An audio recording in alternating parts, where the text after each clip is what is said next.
আসসালামু আলাইকুম। দাফনের সময় লাশের কাফনের কাপড়ের মুখ খুলে দিতে হয়, কিন্তু ইন্দোনেশিয়ার একটি ছোট্ট গ্রামের মানুষেরা এই কাজে একটি ভুল করে বসে। মুমুন নামের একটি মেয়ের খুন হয়, যাকে কবর দেওয়ার সময় তার লাশের মুখ খুলে দিতে তারা ভুলে যায়। এর ফলে তার লাশ পরিণত হয় একটি জ্যান্ত লাশে, আর এরপর সে অপরাধীদের দাঁড়ে দাঁড়ে ঘুরে বেড়াতে থাকে প্রতিশোধের জন্য। এই ধরনের লাশকে ইন্দোনেশিয়ান ভাষায় পচং বলা হতো।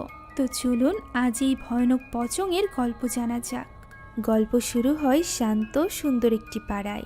নিরিবিলি এক বিকালে সেই পাড়ারই একটি শান্ত বাড়ির সামনে বেশ কিছু দামি গাড়ি এসে দাঁড়ায়। এই গাড়ি থেকে অনেকগুলো নারী এবং পুরুষ নেমে আসে। তাদের সবার হাতে উপহারের ডালা। গান গাইতে গাইতে আর আনন্দ করতে করতে তারা বাড়িটির সদর দরজায় এসে দাঁড়ায়।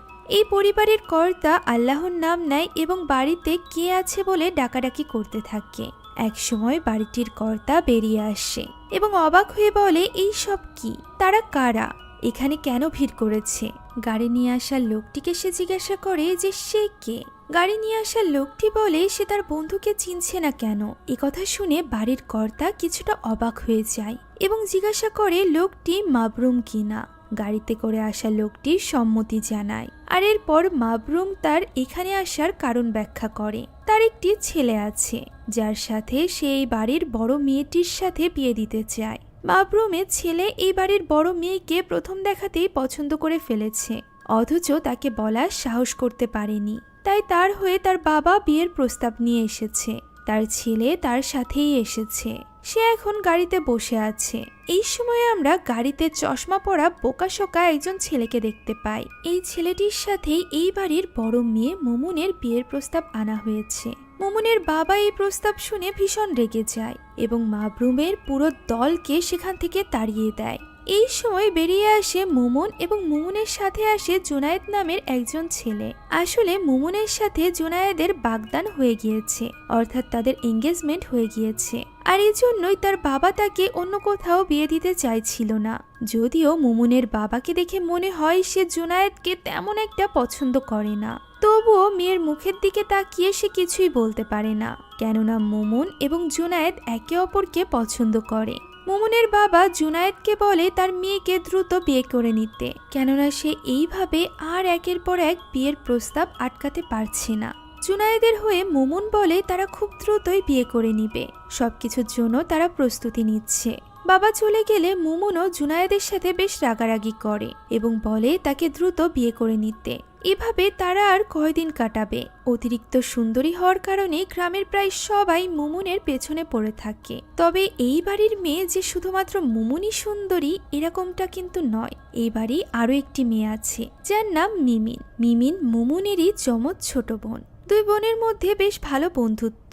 এদিকে দেখতে একই রকম দুজন হলেও তাদের স্বভাবের দিক থেকে দুজন সম্পূর্ণরূপে বিপরীতধর্মী। মুমুন ঘরোয়া ধরনের একজন মেয়ে, আর মিমিন হলো স্বাধীন চেতা মেয়ে। সে এইভাবে যার দেওয়ালের মধ্যে বা একটি এলাকার মধ্যে নিজের জীবনকে অতিবাহিত করতে চায় না। তাই তো সে এই গ্রামেও থাকে না। এ কারণেই মূলত তাকে গ্রামের কেউ সেরকম একটা চেনে না।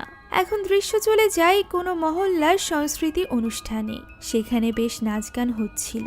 সেখানে হোসেন নামের এক লোক নর্তকীদের নাচ দেখে বেশ আনন্দ উপভোগ করছিল।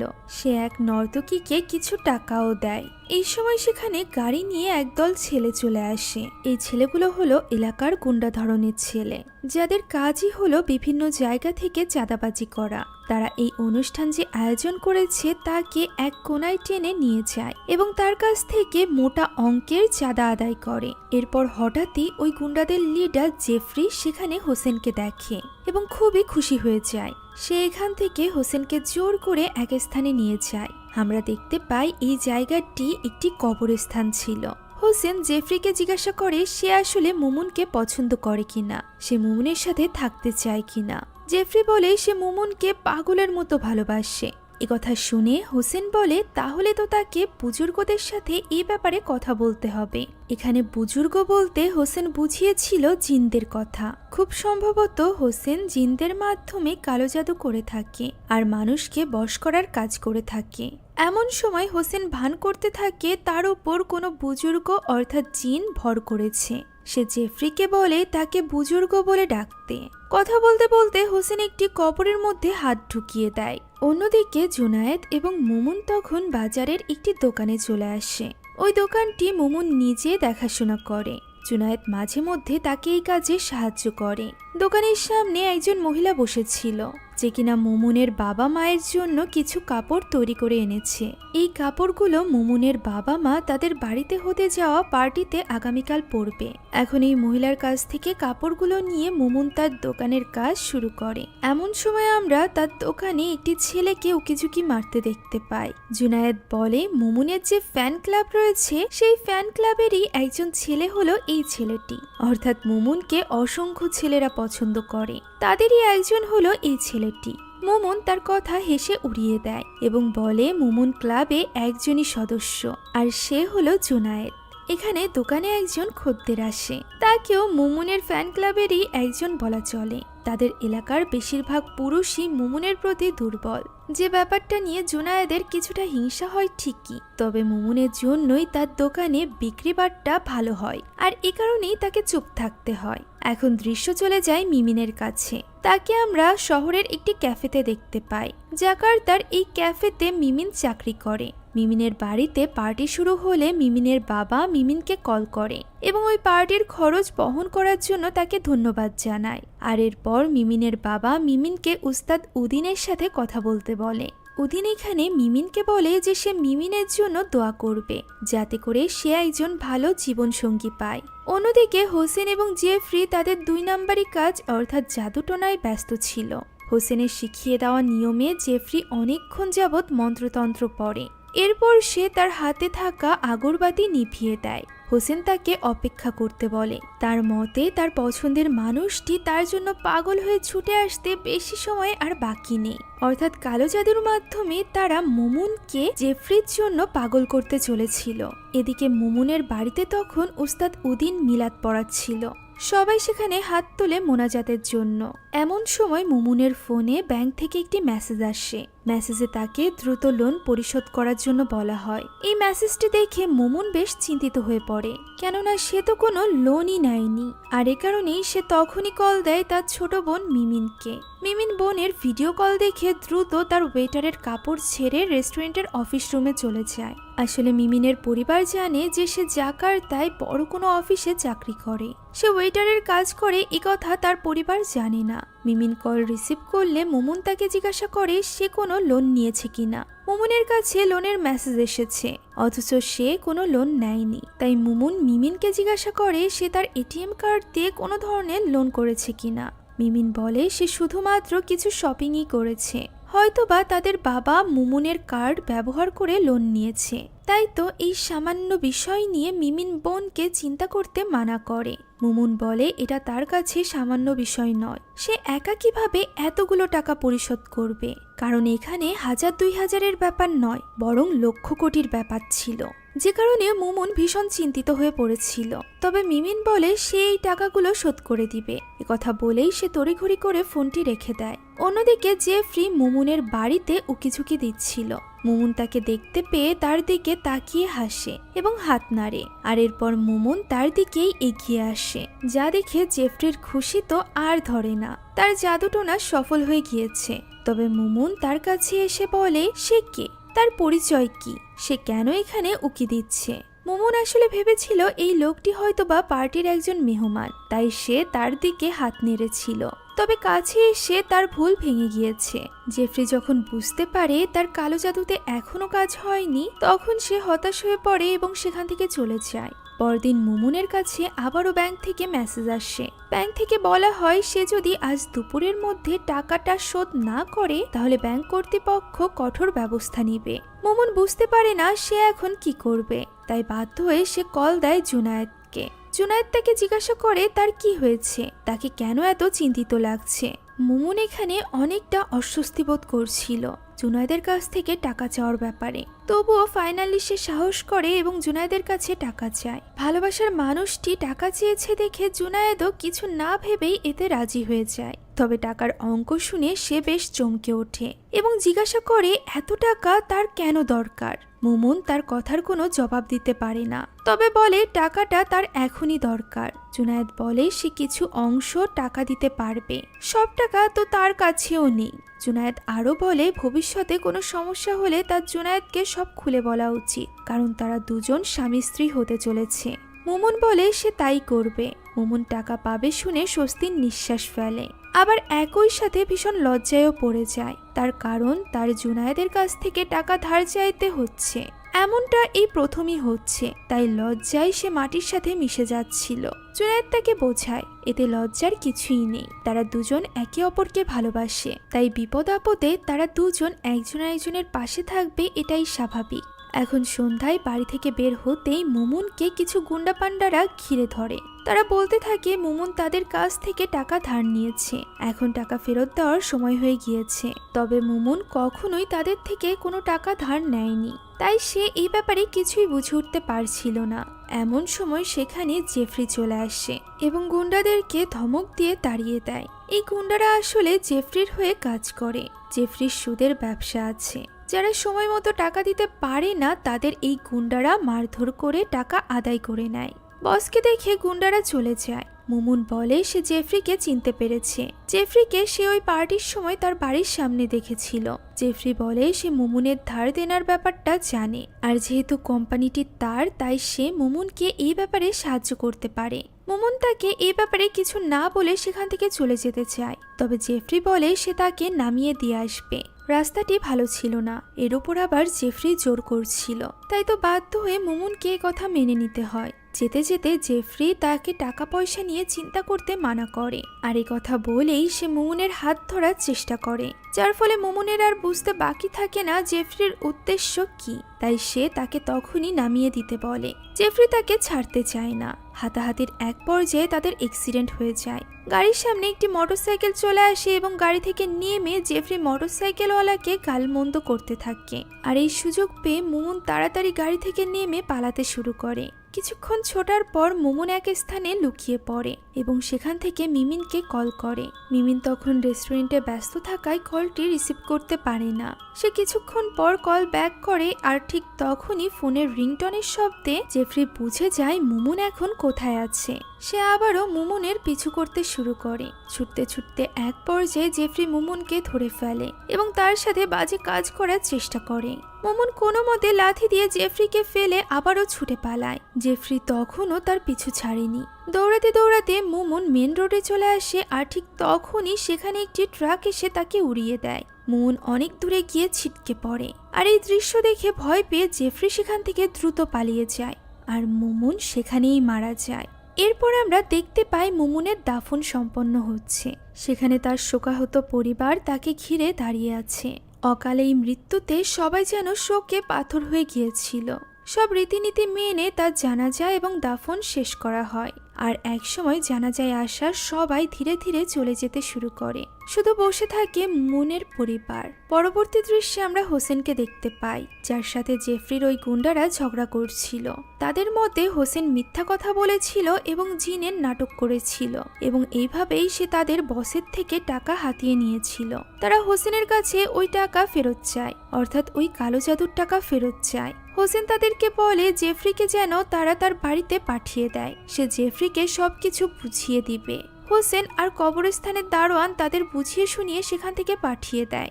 এরপর হোসেন দারোয়ানকে বলে সে কিছু একটা ভুলে গিয়েছে। দারোয়ান তাকে বারবার জিজ্ঞাসা করে, তবে হোসেন মনে করতে পারে না। এমন সময় হঠাৎই তার মনে পড়ে যায় সে দাফনের আগে মুমুনের পচঙের বাঁধন খুলতে ভুলে গিয়েছে। হোসেন এই কবরস্থানের কবর খোদক। ধর্মীয় রীতি অনুসারে লাশ মাটিতে দেওয়ার আগে কাফনের কাপড়ের বাঁধন খুলতে হয়। এই কাপড়কে পচং বলা হয়। কবর খোদক হিসাবে এই কাজটি হোসেনই করে, তবে মুমুনের বেলায় সে তা করতে ভুলে গিয়েছে। লোকজ বিশ্বাস হলো এই পচং না খুলে দিলে ওই কবরস্থ লাশ তার পরকালে যেতে পারে না, যার ফলে সে এই দুনিয়াতেই ছটফট করে এবং কষ্টতে মানুষকে ভয় দেখায়। যে সকল আত্মা পচং না খোলার জন্য মানুষকে ভয় দেখায় তাদেরকেও পচং বলা হয়। এসব শুনে দারোয়ান বেশ ভয় পেয়ে যায় এবং হোসেনের দায়িত্ব জ্ঞানহীনতার জন্য তাকে গালমন্দ করে। এরপর দারোয়ান সেখান থেকে চলে যায়। তার ধারণা এই কবর এখন হন্টেড হয়ে গিয়েছে, তাই সে এখানে আর থাকতে পারবে না। কবরস্থানে একা রয়ে যায় হোসেন। তার কিছুটা ভয় ভয় করছিল, তাই তো সে দ্রুত নিজের ঘরে চলে যায়। তার ঘরটি কবরস্থানের ভেতরেই ছিল। ঘরে ঢুকতেই হোসেনের ভয় ভাব আরো বেশি বেড়ে যায়। হঠাৎই তার ঘরের জানালা নিচ থেকেই খুলে যায়। জানালার সামনে দাঁড়ালে তার মনে হয় কাফনে মোড়ানো কিছু একটা কবর থেকে উঠে আসছে। সে নিজেকে নিজে বলতে থাকে সে অনেক ক্লান্ত, তাই সব কিছু দেখছে। হঠাৎই তখন দরজায় কড়া নাড়ার শব্দ হয়। দরজা খুলতেই হোসেন সেখানে এলাকার এক নর্তকী মেয়েকে দেখতে পায়। এর আগে সাংস্কৃতিক অনুষ্ঠানে আমরা তাকে নাচতে দেখেছিলাম।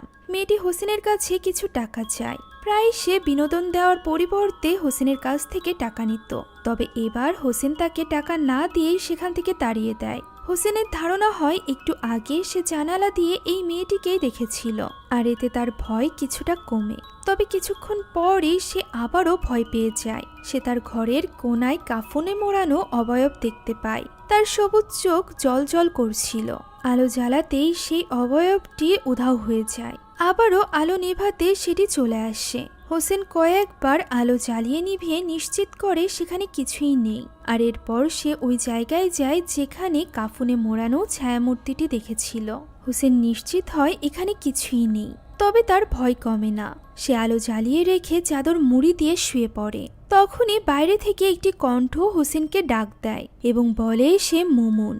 এই কণ্ঠ শুনে হোসেন আর স্থির থাকতে পারে না। সে প্রচন্ড ভয় পেয়ে ছোটাছুটি করতে শুরু করে এবং হোটেলে গিয়ে লুকিয়ে পড়ে। তবে সেখানে সে তার সামনে ভয়ানক কাফনে মোড়ানো ছায়ামূর্তিটি আবারও দেখতে পায়। টয়লেট থেকে বেরিয়ে হোসেন নিজের ঘরে চলে আসে এবং দরজায় তালা দিয়ে দেয়। এরপরও বাইরে থেকে দরজায় এক নাগাড়ে কড়া দিতে থাকে এবং বলতে থাকে সে মুমুন। হোসেন যেন তার পজঙের বাঁধনটি খুলে দেয়। এভাবেই কড়া নাড়তে নাড়তে একসময় এই কড়া নাড়া থেমে যায়।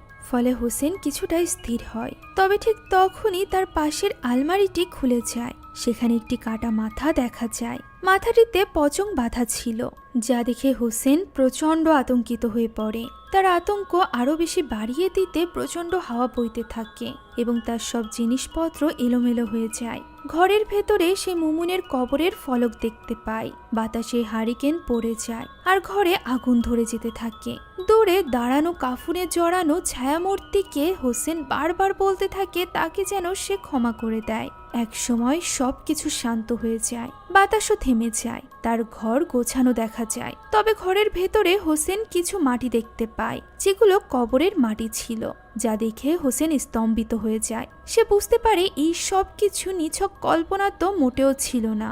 এখন পরদিন সকালে সূর্যের আলোয় চারিদিক ঝলমল করে ওঠে। তবে সেই আলো মুমুনের পরিবারের জন্য আশার আলো বয়ে আনে না। তারা ব্যথিত হয়ে বসে থাকে চুপচাপ। পরিবারের সব থেকে আপন সদস্য এবং ভালোবাসার মানুষ হারিয়ে তারা যেন বাকরুদ্ধ হয়ে গিয়েছিল। একসময় মিমিন মুমুনের মা এসে মিমিনের পাশে বসে। সে মিমিনকে বলে মিমিনের এখন উচিত হবে কাজের জন্য জাকার্তা না গিয়ে বরং এখানেই থেকে যাওয়া, কেননা তার বাবা বেশ ভেঙে পড়েছে। তাই তো মুমুনের অনুপস্থিতিতে মিমিনের উচিত তার বাবার সাথে থাকা।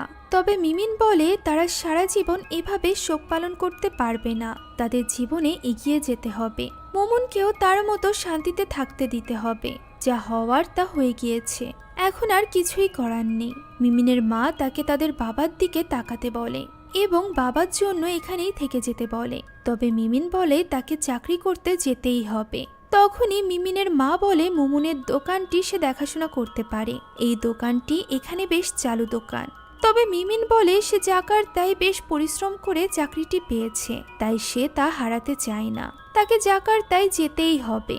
একথা বলে মিমিন উঠে যায়। এখানে তার মা মিমিনের এমন ব্যবহারে বেশ কষ্ট পায়।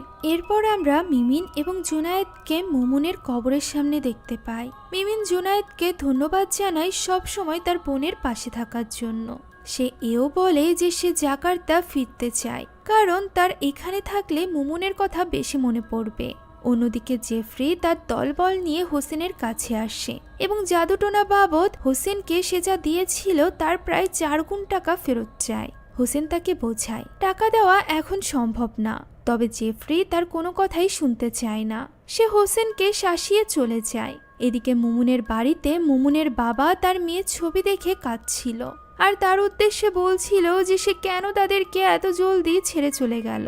হঠাৎই মুমুনের বাবার মনে হয় সে বাইরে মুমুনের শব্দ পেয়েছে, তাই তো সে দ্রুত দরজা খুলে বেরিয়ে আসে এবং মুমুনের নাম ধরে ডাকতে থাকে। তবে একসময় ভদ্রলোক বুঝতে পারে তার মেয়ে এখানে নেই, কখনো আসবেও না, তাই সে প্রচণ্ড কান্নায় ভেঙে পড়ে। এই ঘটনার পর মুমুনের বাবা বেশ অসুস্থ হয়ে পড়েছিল।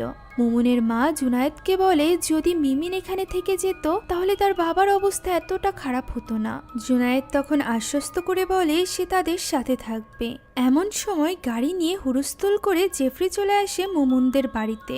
জুনায়েদ বের হয় ব্যাপারটা দেখার জন্য। জেফরি তাকে জিজ্ঞাসা করে এটা মুমুনের বাড়ি কিনা। জুনায়েদ বলে এটা মুমুনের বাড়ি ছিল, তবে মুমুন এখন আর বেঁচে নেই। জেফরি বলে সে জানে মুমুন বেঁচে নেই। জেফরি জুনায়েদের পরিচয় জিজ্ঞাসা করে। তখন জুনায়েদ বলে সে এই পরিবারটির দেখাশোনা করে, তাই জেফরি যদি কিছু বলতে চায় তাহলে সে তাকে বলতে পারে। তখন জেফরি জুনায়েদকে লোনের কাগজ দেখায় এবং বলে মুমুন তার কোম্পানি থেকে লোন নিয়েছিল, যা সুদ সমেত ফেরত দিতে হবে। লোনের অঙ্ক শুনে জুনায়েদ বেশ চিন্তিত হয়ে পড়ে। সে বুঝতে পারে মুমুন কেন তার কাছে টাকা চেয়েছিল।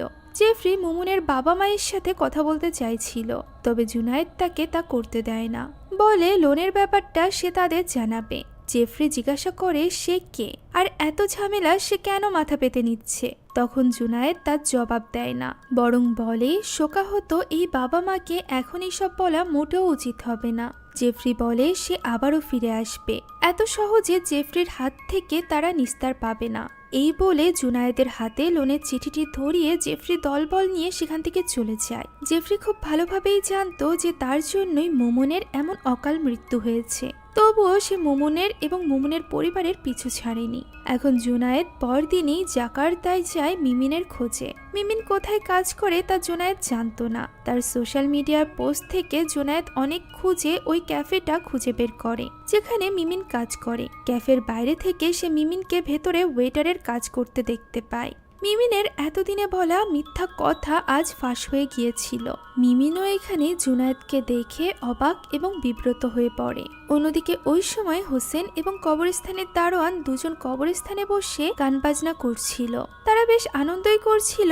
এমন সময় সেখানে জেফরির লোকজন চলে আসে এবং হোসেনের থেকে টাকা আদায় করতে চায়। হোসেন তাদেরকে দেখে দৌড়ে একটি গাছের ওপর উঠে লুকিয়ে পড়ে। দারোয়ান তাদেরকে জিজ্ঞাসা করে যে তারা এখানে কেন এসেছে। তাদের কথাবার্তা গাছের উপর থেকে হোসেনও শুনছিল। তখনই আমরা হোসেনের ঠিক পেছনে কাফনে মোড়া সেই ছায়ামূর্তিটিকে দাঁড়িয়ে থাকতে দেখতে পাই। জেফরির দলের এক লোক ওই ছায়ামূর্তি দেখে এবং পচং বলে চিৎকার করতে থাকে। ফলে ভয়ে জেফরিও তার দলবল নিয়ে সেখান থেকে পালিয়ে যায়। হোসেনও এদিকে দারোয়ানের সাথে বেরিয়ে পড়ে। আজ রাতটা সে দারোয়ানের বাড়িতেই থাকবে। এখানে একা থাকা তার পক্ষে সম্ভব না। এদিকে জুনায়েদ মিমিনের ক্যাফেতে বসেছিল। মিমিনের কাজ শেষ হলে জুনায়েদ তাকে বাড়ি ফিরতে বলে। আর যেহেতু জুনায়েদ এখন তার সিক্রেট জেনে গিয়েছে, তাই মিমিনও এখানে আর কথা বাড়ায় না। সে তার সাথে বাড়ি ফিরে চলে যায়। বাড়িতে পৌঁছে জুনায়েদ মিমিনকে বলে সে তার সাথে কিছু কথা বলতে চায়। জুনায়েদ জিজ্ঞাসা করে যে মিমিনের বাবা যদি জানে সে কোনো অফিসে নয়, বরং একজন ওয়েটারের কাজ করে, তাহলে সে কি ভাববে। উত্তরে মিমিন বলে সে পরিশ্রমের কাজ করে, কোনো চুরি ডাকাতি করে না, তাই কাজ করলে তার বাবার খারাপ ভাবার কিছুই নেই। জুনায়েদ বলে তবুও তার বাবা মাকে মিথ্যা বলা উচিত হয়নি। এছাড়াও তাদের পারিবারিক ব্যবসা রয়েছে, তাদের দোকান আছে, সে তো ওই দোকানটিরই দেখাশোনা করতে পারে। মুমুনের স্বপ্ন ছিল তাদের দোকানে একদিন অনেক কাস্টমার আসবে। মিমিন বলে যেহেতু এখন আর মুমুন বেঁচে নেই, তাই জুনায়েদের তার পরিবার নিয়ে এত চিন্তা করারও দরকার নেই। এছাড়াও মুমুনের মতো মিমিনের আলাদা একটি স্বপ্ন আছে, তাই সে তার বাকি জীবন মুমুনের স্বপ্নের পেছনে ছুটতে পারবে না।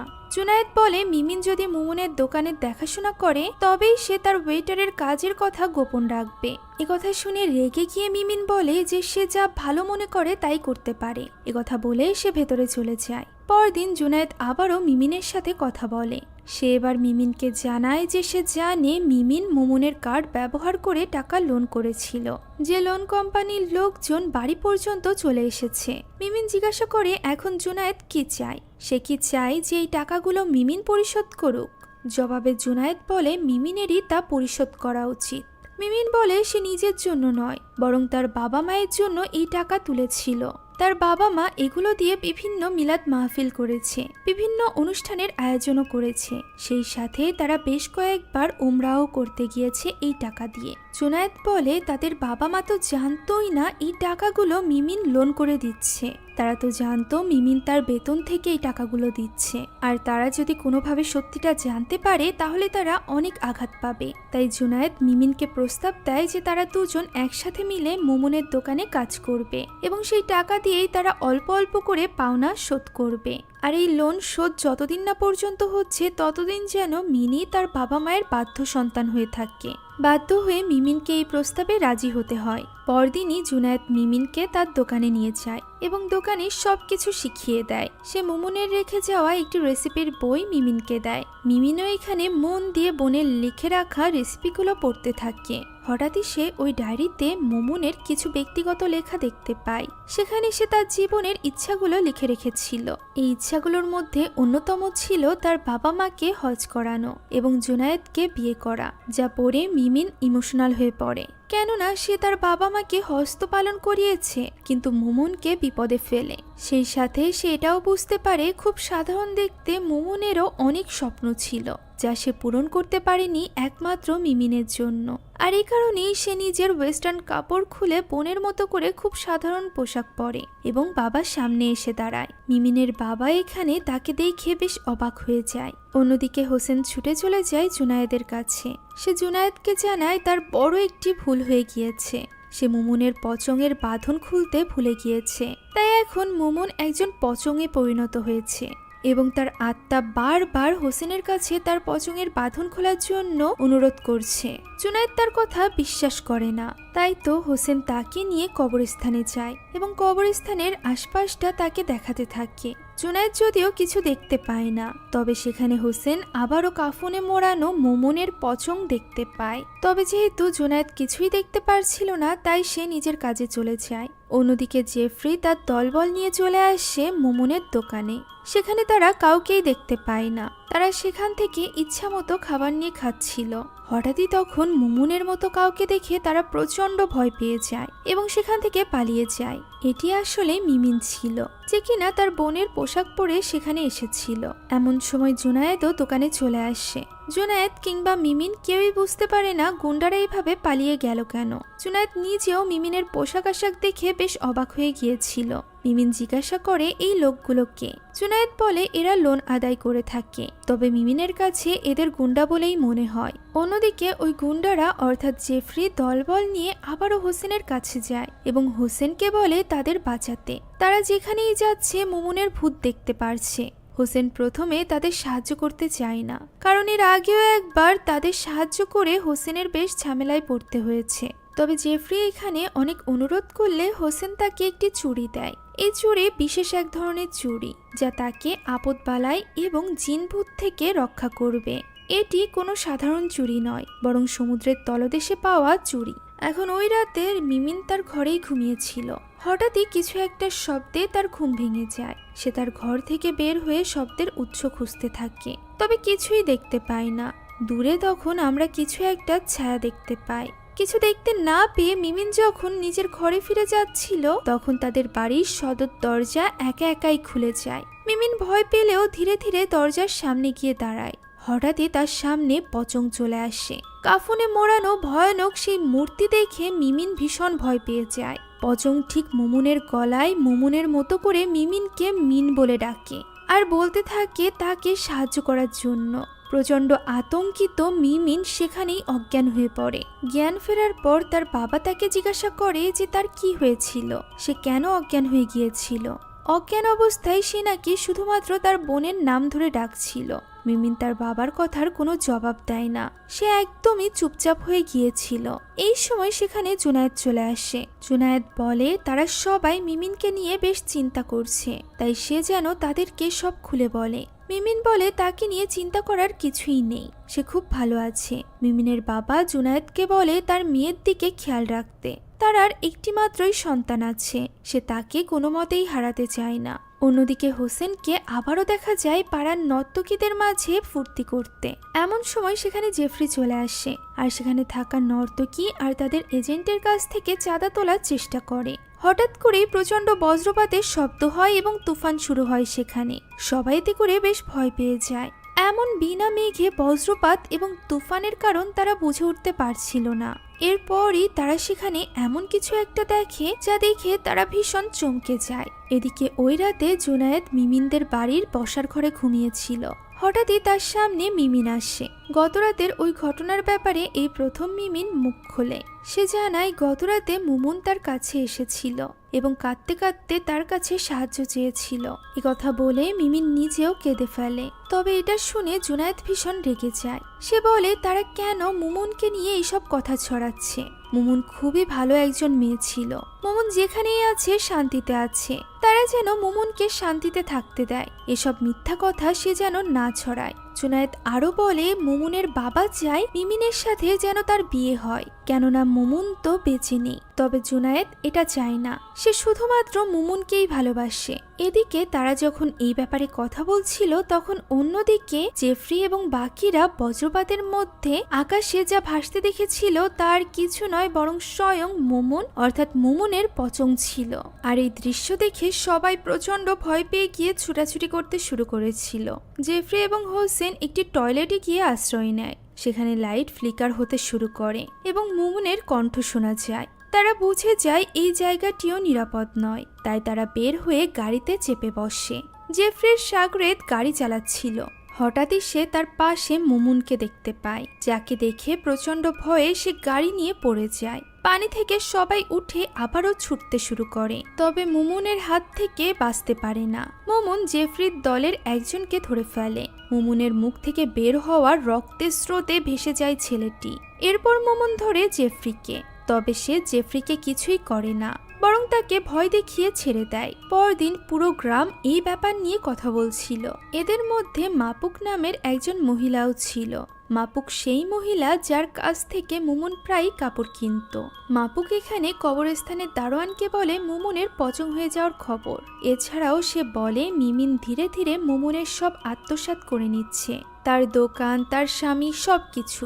মুমুন হয়তোবা এরই প্রতিশোধ নেওয়ার জন্য ফিরে এসেছে। দারোয়ান বলে সে ব্যাপারটা দেখবে। একথা বলে সে সরাসরি চলে যায় মুমুনের মায়ের কাছে। মুমুনের মাকে সে জিজ্ঞাসা করে যে সে এই সবের ব্যাপারে কিছু জানে কিনা। মুমুনের মা জিজ্ঞাসা করে সে কিসের কথা বলছে। তখন দারোয়ান নিজের মাথায় হাত দেয় এবং কিছু একটা ইশারা করে। মুমুনের মা তবুও বুঝতে পারে না। দারোয়ান এবার বলে সে পচং মুমুনের কথা বলছে। দারোয়ানের কাছ থেকে এই ঘটনার কথা শুনে মুমুনের মা জুনায়েদকে কল করে এবং বলে পচং সম্পর্কে খোঁজ খবর নিতে, তবে এসব যেন মুমুনের বাবা না জানতে পারে। জুনায়েদ বলে সে এই ব্যাপারে খোঁজ নিবে। সে খোঁজ নিতে চলে যায় সেখানে যেখানে পচংয়ের হামলায় ধ্বংসযজ্ঞ হয়ে গিয়েছিল। জুনায়েদ সেখানে জেফরির কথা শুনতে পায়। জেফরি হোসেনকে হুমকি ধামকি দিচ্ছিল। তখনই তাদের সামনে আবারও প্রকট হয় পচং। পচং জেফরির গলা চেপে ধরে। তার ভয়ানক সবুজ চোখ জ্বলজ্বল করতে থাকে। হঠাৎ করেই জুনায়েদ মুমুন বলে ডাক দেয়। ভালোবাসা মাখা এই ডাক শুনে পচং ধীরে ধীরে মুমুনে পরিণত হয়। সে জেফরির গলা ছেড়ে দেয়। তার চোখ মুখ স্বাভাবিক হয়ে যায়। ধীরে ধীরে সে হাওয়ায় মিলিয়ে যায়। মুমুন আসলেই পচং হয়ে গিয়েছে বুঝতে পেরে প্রচন্ড কষ্টে জুনায়েদ সেখানে হাঁটু ভেঙে বসে পড়ে। এরপর নিজেকে কিছুটা সামলে সে চলে যায় মিমিনের কাছে। সে মিমিনকে কিছু একটা বলতে চায়, তবে গুছিয়ে বলতে পারে না। তবুও মিমিন সবই বুঝতে পারে। তাই সে জিজ্ঞাসা করে জুনায়েদ কি পচং মুমুনকে দেখেছে।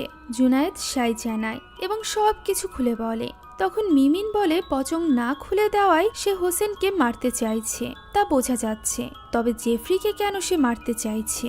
জুনায়েদ বলে জেফরির ওপরও নিশ্চয়ই মুমুনের কোনো রাগ আছে। একথা শুনে মিমিনও ভয় পেয়ে যায়, কারণ মুমুন মারা যাওয়ার আগে তার উপরও তো রাগ নিয়ে মারা গিয়েছে, কারণ মুমুনের ওপর সে অনেক বড় ঋণ চাপিয়ে দিয়েছিল। সে কারণে মুমুনের পচং কি তাকেও টার্গেট করতে পারে? মিমিন ভয়ে কাঁদতে থাকে। জুনায়েদ তখন তাকে সান্ত্বনা দেয়। আর এরপর সে মিমিনকে বলে তাদের ভান করা উচিত যে তারা একে অপরকে ভালোবাসে এবং বিয়ে করতে চায়। এতে করে মিমিনের বাবা খুশি হবে। মিমিনের বাবার খুশির জন্য এই অভিনয় করতে মিমিন রাজি হয়ে যায়। যদিও মিমিন বলে যে তার বাবা তার উপর এমনিই এখন খুশি। কারণ সে মুমুনের মতো করে চলছে। তাদের বাবা মিমিনকে কখনোই পছন্দ করত না, আজ মুমুন হয়েই তাকে তার বাবাকে খুশি করতে হচ্ছে। একথা বলে সে ভীষণ আফসোস করতে থাকে। রাতে মিমিন তৈরি হয় এবং তার বাবা মাকে বলে সে জুনায়েদের সাথে দাওয়াতে যাচ্ছে। জুনায়েদও তখন দরজায় এসে দাঁড়িয়েছিল। জুনায়েদের কথা শুনে মিমিনের বাবা মা তাকে যেতে দিতে রাজি হয়। বের হওয়ার আগে মিমিন বলে সে তার বাবা মাকে কিছু বলতে চায়। সে ধীরে ধীরে বলে সে সব সময় তার বাবা মায়ের ভালোবাসার জন্য তৃষ্ণার্ত ছিল, তবে তার বাবা মায়ের সব ভালোবাসা ছিল মুমুনের জন্য, কেননা সে তাদের চোখে আদর্শ মেয়ে ছিল। অথচ মিমিনও নিজের মতো করে চেষ্টা করছিল তার বাবা মায়ের জন্য কিছু করার। নিজেকে প্রমাণ করার জন্যই সে জাকার্তায় গিয়েছিল। অনেক কষ্ট করে চাকরি খোঁজার পর শেষ পর্যন্ত সে চাকরি তো পায়, তবে তা কোনো অফিসের চাকরি না, বরং ক্যাফের একজন ওয়েট্রেসের চাকরি। আর এই চাকরি দিয়ে তার বাবা মাকে উমরা করতে পাঠানো সম্ভব ছিল না, তাই সে লোন নিয়েছিল। এই লোন সে মুমুনের কার্ড ব্যবহার করে নিয়েছিল, আর এই কারণেই মুমুন ভীষণভাবে চিন্তিত ছিল। এখন তার মনে হয় মুমুনের মৃত্যু তার জন্যই হয়েছে। একথা শুনে মিমিনের বাবা মা বেশ ইমোশনাল হয়ে পড়ে। মিমিনের বাবা মিমিনকে জড়িয়ে ধরে বলে তার কোনো দোষ নেই। এই সময় সেখানে চলে আসে হোসেন। পরবর্তী দৃশ্যে আমরা দেখতে পাই মুমুনের পরিবারকে সামনে নিয়ে হোসেন মুমুনের কবর খুঁড়ছে। খোঁড়া হয়ে গেলে সে মুমুনের কাপড়ের পচং খুলে দেয় এবং মুমুনের কাছে ক্ষমা চায়। তারা সবাই মিলে আবারও মুমুনকে দাফন করে এবং দোয়া কালাম পড়ে মুমুনের আত্মার শান্তির জন্য। তারা ভাবে তাদের সাথে সবকিছু ঠিক হয়ে যাবে, কিন্তু তখনই চলে আসে জেফরি। সে বলে পচংয়ের ব্যাপারটা সমাধান হয়ে গেলেও লোনের ব্যাপারটার কোনো সমাধান হয়নি। জুনায়েদ তাকে বলে তারা ধীরে ধীরে লোন পরিশোধ করে দিবে, এখন যেন জেফরি তাদের কিছুটা সময় দেয়। জেফরি জিজ্ঞাসা করে জুনায়েদ এই পরিবারের জন্য এত কিছু কেন করছে, সে তো এই পরিবারের জামাতা এখনো পর্যন্ত হয়নি। এরপর সে মিমিনকে বলে তারই এই লোন পরিশোধ করতে হবে, কারণ তার জন্য মুমুন ট্রাকের নিচে পড়ে মারা গিয়েছিল। একথা শুনে হোসেনের বুদ্ধি খেলে। সে জেফরিকে জিজ্ঞাসা করে যে জেফরি কিভাবে জানলো মুমুন ট্রাকের নিচে পড়ে মারা গিয়েছে, সেখানে তো কেউই ছিল না। এছাড়া যে গাড়ির সাথে মুমুনের অ্যাক্সিডেন্ট হয়েছিল সেই গাড়ি তো পালিয়ে গিয়েছিল। জেফরি এই প্রশ্ন শুনে চমকে যায়। এখন জবাব দিতে না পেরে সে তার দলের লোকেদের দিয়ে জুনায়েদ এবং হোসেনকে বেশ মারধর করতে থাকে। এরপর টাকার জন্য হুমকি দিয়ে তারা সেখান থেকে চলে যায়। পরদিন মুমুনদের বাড়িতে মুমুনের শান্তির জন্য মিলাদ পড়ানো হচ্ছিল। এমন সময় মুমুনের মা এসে জুনায়েদকে জিজ্ঞাসা করে মিমিন কোথায়, তাকে সে দেখেছে কিনা। বাড়ির ভেতর মিমিন কোথাও নেই। একথা শুনে জুনায়েদ ভয় পেয়ে যায়। সে হোসেনকে নিয়ে চলে যায় মিমিনকে খুঁজতে। মিমিনকে দেখা যায় জেফরির আস্তানায়। মিমিন বলে সে জানে জেফরি তার বোনকে মেরেছে, তাই সে প্রতিশোধ নিতে এখানে এসেছে। তার হাতে আমরা একটা ছুরি দেখতে পাই। এরই মধ্যে জুনায়েদ এবং হোসেনও সেখানে চলে আসে। তারা চেষ্টা করে মিমিনকে বাঁচাতে। সবার মধ্যে বেশ লড়াই শুরু হয়ে যায়। জেফরি মুমুনকে মারতেই যাবে, ঠিক তখনই আবারও আকাশে বজ্রপাত শুরু হয়। সবাই আকাশের দিকে তাকিয়ে দেখতে পায় কাফনে পেঁচানো মুমুন তখনও আকাশে ভাসছে। জেফরি এতে করে ভয় পেয়ে যায় এবং মুমুনের হাত থেকে বাঁচার জন্য ছুটতে থাকে। এমন সময় একটি ট্রাক এসে তাকে পিষে দেয়, যার ফলে এবার মুমুনের প্রতিশোধও সম্পন্ন হয়। সে ধীরে ধীরে সবুজ আলোয় পরিণত হয় এবং বাতাসের সাথে মিলিয়ে যায়। মিমিন চোখের জলে বোনকে বিদায় জানায়। শেষ দৃশ্যে দেখা যায় মুমুনের মা জুনায়েদকে একটি আংটি দেয়। এটি মুমুনের শেষ স্মৃতি। তার মা ভেবেছিল মুমুনকে বিয়ে দেওয়ার সময় সে তাকে এটা দিবে। তিনি জুনায়েদকে বলে সে যেন তার হবু স্ত্রীকে এই আংটিটি দেয়। তারা প্রার্থনা করবে সে যেন একটি ভালো মেয়ে খুঁজে পায়। এর মানে হলো এখন আর মুমুনের বাবা মাকে খুশি করার জন্য জুনায়েদকে মিমিনকে বিয়ে করতে হবে না। আর এই সিদ্ধান্তে অনেকদিন পর পুরো পরিবারের মুখে হাসি ফোটে। সেই সাথে আজকের এই ভয়ঙ্কর গল্পটিও শেষ হয়ে যায়। কাহিনীটি কেমন লাগলো তা কমেন্টে জানাতে ভুলবেন না। এছাড়া যারা আমার এবং আমার পুরো টিমের সাথে আরো বেশি কানেক্টেড হতে চান তারা আমাদের ফেসবুক পেজ হন্টিং বাংলা আপু থেকে ঘুরে আসতে পারেন। আপনাদের রিকোয়েস্টেই আমরা এই ব্লগিং পেজটি শুরু করেছি। এখানে আমরা আমাদের ডেইলি লাইফ ব্লগগুলো আপলোড করে থাকি। তাছাড়া ইউটিউবে যেহেতু সরাসরি যোগাযোগের কোনো মাধ্যম নেই, তাই আপনারা এই পেজে মেসেজের মাধ্যমে আমাদের সাথে কথা বলতে পারেন। আমি এখানে সকলের রিপ্লাই দেওয়ার চেষ্টা করি। সেই সাথে আপনারা সেখানে নতুন নতুন মুভির নামও সাজেস্ট করতে পারেন। আমরা আপনাদের কাঙ্ক্ষিত মুভির এক্সপ্লেনেশন আনার চেষ্টা করব। আমাদের ফেসবুক পেজের লিংক কমেন্টে এবং ডেসক্রিপশন বক্সে দেওয়া আছে। এছাড়া ফেসবুকে গিয়ে হন্টিং বাংলা আপু লিখে সার্চ করতে পারেন। তো দেখা হচ্ছে পরবর্তী কোনো মুভির গল্পে। ততদিন পর্যন্ত ভালো থাকবেন, সুস্থ থাকবেন। আল্লাহ হাফেজ।